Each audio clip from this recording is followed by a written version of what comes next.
Hello friends, welcome to back my YouTube channel. आजच्या व्हिडिओमध्ये आपण शिकणार आहोत प्लाझो आणि कुर्ती कटिंग आणि stitching. Step by step cutting आणि स्टिचिंग बघणार आहोत. तर चॅनलवरती नवीन असाल तर सबस्क्राईब करा अशाच नवनवीन व्हिडिओसाठी. सर्वात अगोदर आपण बघणार आहोत कुर्तीला लागणारे मापे. मी सर्व मापे माझ्या मापावरून घेतलेले आहेत. तुम्ही तुमच्या मापावरून घ्या. सर्वात अगोदर मी इथे 4 दुप्पट कपड्याची घडी करून घेतलेली आहे. एक बाजू ओपन आणि एक आपली बाजू घडीची असणार आहे. सर्वात अगोदर आपल्याला उंची घ्यायची आहे. उंची माझी आहे 38. त्याच्यामध्ये प्लस मी घेणार आहे 2 इंच सिलाई मार्जिन. मिळून झाले 40. तुम्ही तुमच्या मापानुसार उंची घ्या आणि त्याच्यामध्ये 2 इंच शिलाई मार्जिन ऍड करा. सरळ रेघ आखून घ्यायची आहे.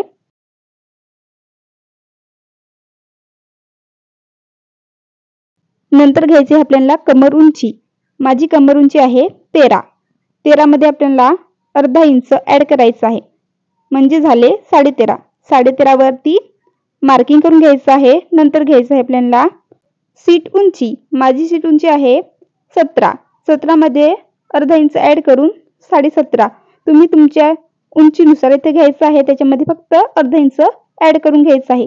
इथे मी कमर उंची आणि सीट उंचीची आडवी रेघ आखून घेतलेली आहे. नंतर मी इथे शोल्डरचं माप घेणार आहे. आपण शोल्डरचं माप घेतलेलं नाही. गला आपल्याला बोटनेक शिवायचा आहे म्हणून शोल्डर जास्त घ्यावे लागेल. माझी छाती 32 ची आहे म्हणून मी इथे 8 इंच घेणार आहे. तुमची छाती 32 ची असेल तर 8 इंच घ्या. 30 ची असेल तर 7.5 घ्या आणि 34 ची असेल तर 8.5 असं मेजरमेंट घ्यायचं आहे. शोल्डर पेक्षा अर्धा इंच कमी आपल्याला मुंडाखोली घ्यायची आहे. मी इथे 8 ची शोल्डर घेतली आहे म्हणून मुंडाखोली 7.5 ची घेतलेली आहे. नंतर घ्यायचं आहे आपल्याला छातीचं मेजरमेंट. छातीचा चौथा भाग काढून त्याच्यामध्ये 2 इंच शिलाई मार्जिन ऍड करून घ्यायचं. त्याच पद्धतीने आपण कमर घेराचाही चौथा भाग काढून त्याच्यामध्ये 2 इंच शिलाई मार्जिन ऍड करून घ्यायचं. त्याचप्रमाणे सीट घेराचं पण चौथा भाग काढून त्याच्यामध्ये फक्त 1.5 इंच शिलाई मार्जिन ऍड करून घ्यायचं. अशा पद्धतीने सर्व मेजरमेंट करून घ्यायचं. नंतर आपण घेणार आहोत गलारुंदी. शोल्डर 8 ची आहे म्हणून मी इथे गलारुंदी 4 इंच घेणार आहे. तुम्ही तुमच्या शोल्डर प्रमाणे गलारुंदी घ्यायची आहे आणि पुढचा गलाही मी 4 इंच ठेवणार आहे आणि मागचा 3 इंच. दोन्ही गल्याला गोल आकार देऊन घ्यायचे आहेत. नंतर घ्यायचा आहे आपल्याला मुंडाखोलीचा आतला शेप.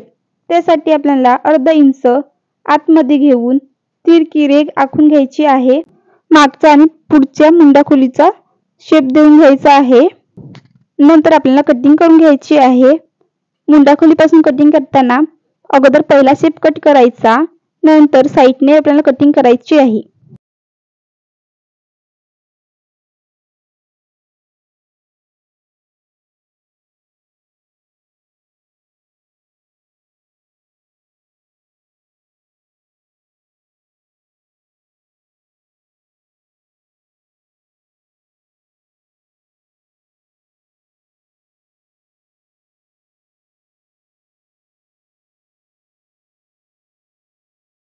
मागचा गला कट करून घ्यायचा आहे आणि त्यामधला एक भाग काढून पुन्हा तशीच घडी ठेवायची आहे. नंतर आपल्याला पुढचा गला कापून आतला शेप कापून घ्यायचा आहे मुंडाखोलीचा. हा आपला तयार होणार आहे पुढचा भाग आणि आपण अगोदर काढला तो मागचा भाग. नंतर अस्तरची 4 दुप्पट घडी करून त्याच्यावरती आपण कटिंग केलेला भाग आहे तो मागचा भाग ठेवून घ्यायचा व्यवस्थित आणि नंतर कट टू कट कटिंग करून घ्यायची.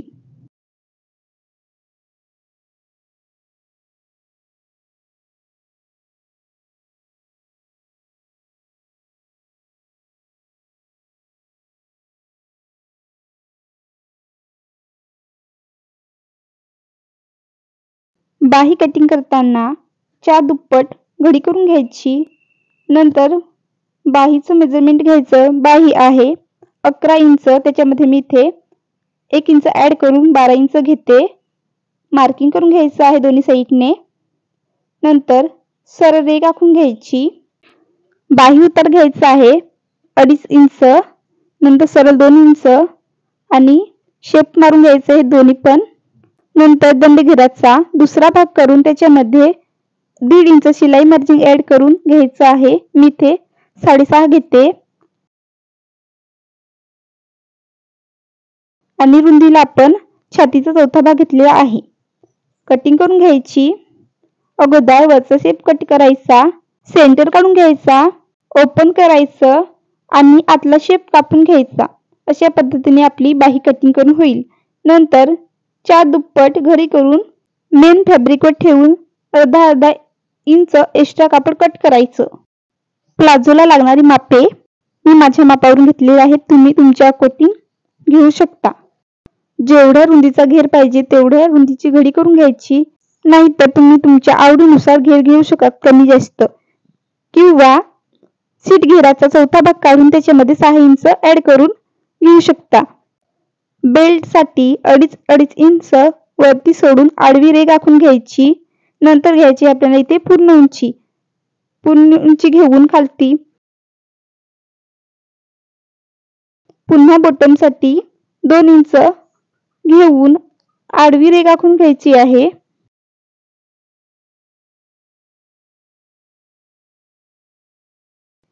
घडीच्या ओपन साइडने नंतर आपल्याला घ्यायचं आहे इथे 12.5 इंच, किंवा तुम्ही तुमच्या सीट घेराचा तिसरा भाग करून घेऊ शकता.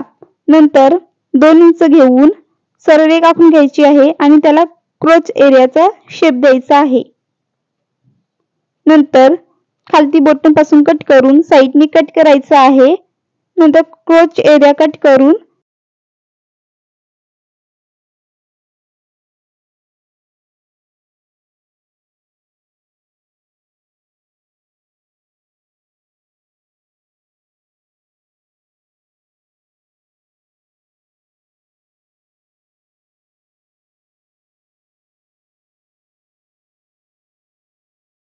अशा पद्धतीचे आपले 2 भाग तयार होतील.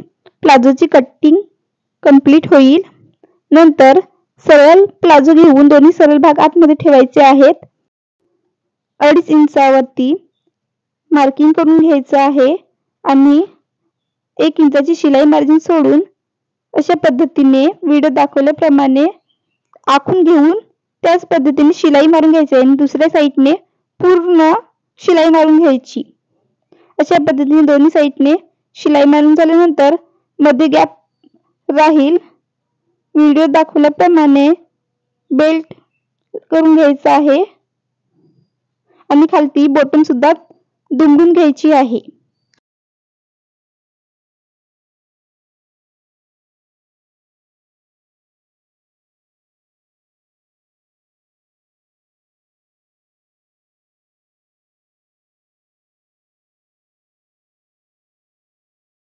बॉटम सुद्धा दुमडून घ्यायची आहे.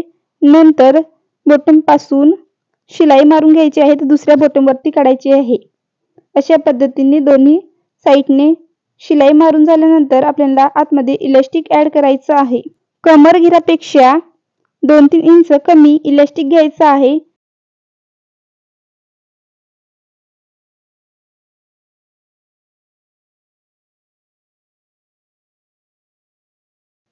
बेल्ट मध्ये इलास्टिक टाकून ओव्हरलॉक करून घ्यायचं आहे. अशा पद्धतीने आपला प्लाझो शिवून कंप्लीट होईल. प्लाझो शिवण्याची पद्धत खूपच सोपी आहे. यानंतर घेणार आहोत आपण कुर्ती शिवायला. कुर्तीची सरळ बाजू ठेवून त्याच्यावरती अस्तर ठेवून गळ्याला शिलाई मारून घ्यायची आहे. आपली सरळ बाजू आतमध्ये राहील आणि वरती अस्तर असेल. अशा पद्धतीने ठेवून ना शिलाई मारून झाल्यानंतर कट मारून घ्यायचं आहे आणि त्याला उलट करून त्याच्यावरती दाब शिलाई मारून घ्यायची.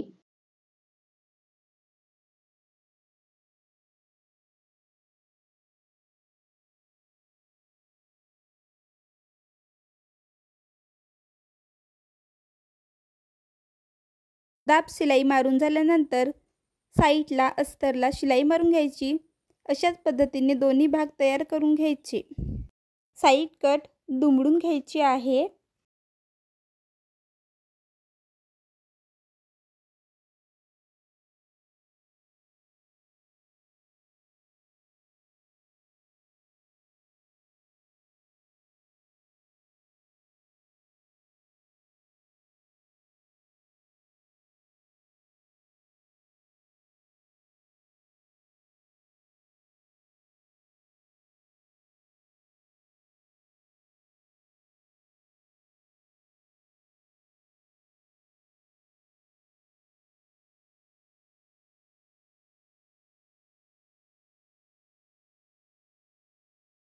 दोन्ही भाग तयार झाल्यानंतर शोल्डर जोडून घ्यायचे आहेत.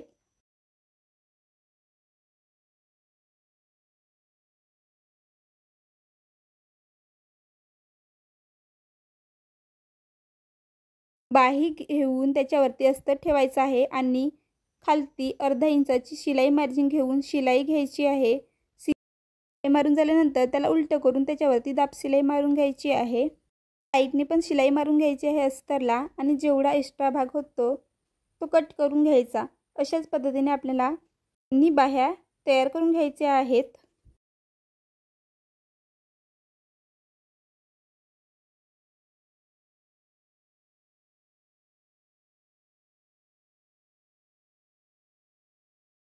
बाही जोडताना कमी भाग आहे तो पुढच्या साईडने आणि बाहीचा जास्त भाग आहे मोठा वरती शेप आहे तो मागच्या बाजूला असेल.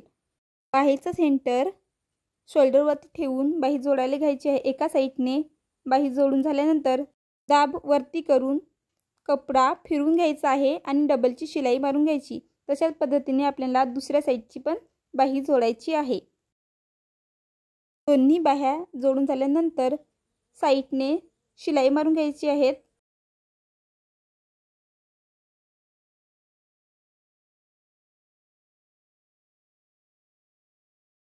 ही साईडने शिलाई मारून झाल्यानंतर आपल्याला फिटिंग करायची आहे. त्यासाठी दंडघेराचा दुसरा भाग काढून घ्यायचा आहे. माझा दंडघेर आहे 9.5. 9.5चा दुसरा भाग 4.5. 4.5 वरती मार्किंग करून घेतली आहे. नंतर आपल्याला छातीचा तयार भाग मोजायचा आहे. 20 इंच तयार भाग आहे आणि आपली छाती आहे 32ची. 32चा दुसरा भाग 16 येतो आणि जास्त 4 इंच होतो. म्हणून 2-2 इंच साईडला सोडून देऊन मार्किंग करून घ्यायची आहे आणि नंतर मार्किंग झालेला भाग मोजून बघायचा 16 येतो का. पद्धतीने आपण कमरघेराचा ही भाग मोजून घेणार आहोत. 19 येतो आणि कमरघेर 28 आहे. 28चा दुसरा भाग 14 आहे म्हणून 14 यायला पाहिजे म्हणजे 5 इंच जास्त होतो. तर 5 इंचाचा दुसरा भाग करून 2.5 इंच मी साईडला सोडून देऊन बरोबर 14 इंच मध्ये भाग घेतलेला आहे. अशाच पद्धतीने तुम्ही तुमच्या मापानुसार दुसरा भाग करून घ्यायचा आहे आणि जेवढा एक्स्ट्रा भाग होतो तो दोन्ही साईडने सोडून द्यायचा. व्हिडिओत दाखवल्याप्रमाणे मार्किंग करून घ्यायची आणि त्याच्यावरती शिलाई मारून घ्यायची. अशा पद्धतीने आपली कुर्ती शिवून कंप्लीट होईल. व्हिडिओ आवडला असेल तर लाईक करा, सबस्क्राईब करा, बेल आयकॉनवर क्लिक करा. येणाऱ्या नवीन व्हिडिओची नोटिफिकेशन तुम्हाला मिळेल. ड्रेसचा फायनल लुक.